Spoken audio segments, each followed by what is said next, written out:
Hi, my name is Jonathan Hicks. I'm back at the Dice Cup, and this evening I'm joined by... Natalie. Steve.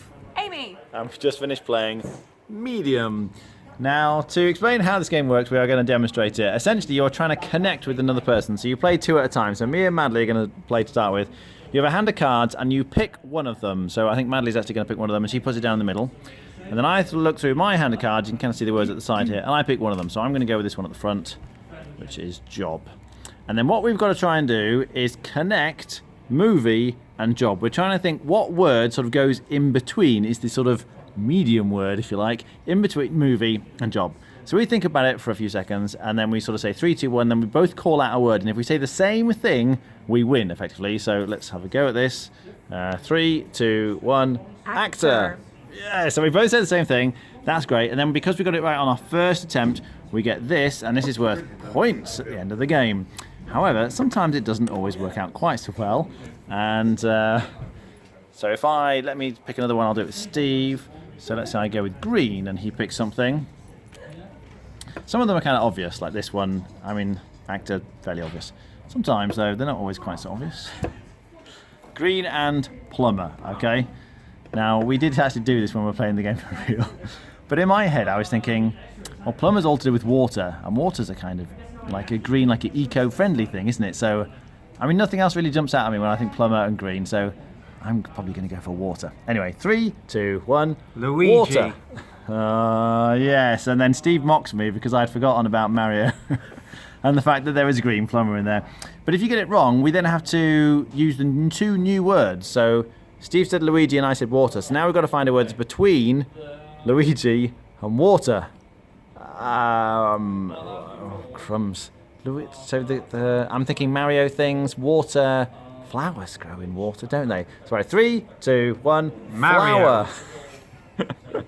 And it goes wrong again. So you get 3 attempts. So we've had 2 attempts now. Third attempt, and we've got to connect Mario and flower. Now I'm thinking that the flowers go out of the pipe things in Mario, don't they? So 3, 2, 1, pipe. Fire. And we're like, what? So if we got it right on our second attempt, we'd get a 2, and you can see these are worth not so many points. If you get it right on your third attempt, you get a 3, and they're worth even fewer points. But if you fail after 3 attempts, like we did, then you just get no points at all for that. And essentially, you keep rotating around the table. So each is like a pair, a pair, a pair, and you just keep going round, trying to get points, obviously, whenever you're matching. And after a few rounds, most points wins. What do we think?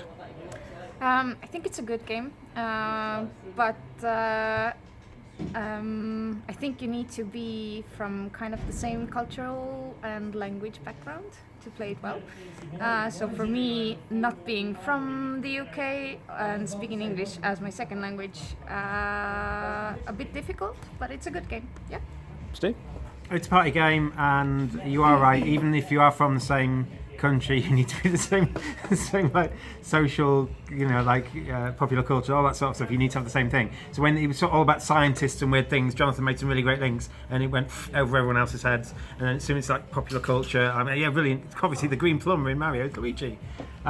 So if you're sat next to people you click with, or you're on the same wavelength, you'll do well, and that's kind of the basic game. I think if you play this with gamers or people who are out to try and win with the points, you might not have as much fun as this game's meant to have. It's meant to be a fun party game. Another thing I might say, if you're playing with more than 40, it goes really slow. So you either need to maybe change how you do it or kick some people out. Okay. Amy?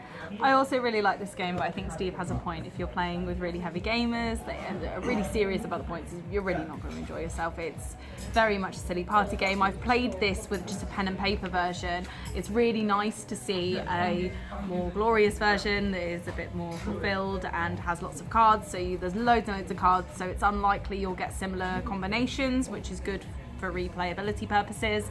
But as mentioned before, with lots of players, it does get boring. The downtime is really heavy. Well, I played for 6, and it was, I just ended up chatting with the person next to me, and then I wasn't able to use my abilities because one of them allows you to go in on a clue. So if I thought, oh yeah, Luigi's a given, I might put my psychic link card in, and if they were to have got it on the first go, then I get some top tier points as well. If I don't use my psychic link, I get 2 points at the end, so it's worth holding on to if you're not certain. I feel like with lots of players, that kind of goes in the bin a bit, because I'm not really concentrating on what's going on, because it's a while till it gets around to me doing anything, and those abilities are a bit wasted. Rating? Give it a 6 out of 10. Steve? The right players and the right number of players, 7. Madly? 7. Okay. Yeah, I think the comments are all fair. I'm not quite sure why, like, if you had 6 players, you couldn't just have 3 pairs as it were, all playing simultaneously. I think that would work well. The psychic link cards that Amy was talking about, I don't feel like they really add much. I'd happily just chuck those, play simultaneously, and that would reduce the downtime. Playing with 3 or 4, though, as it's intended, it works very well. And I think it's very good. Again, as Amy was saying, with the right group and that party setting, I think it does a good job. I would be on a 7 out of 10. All right, thanks for watching. That was Medium.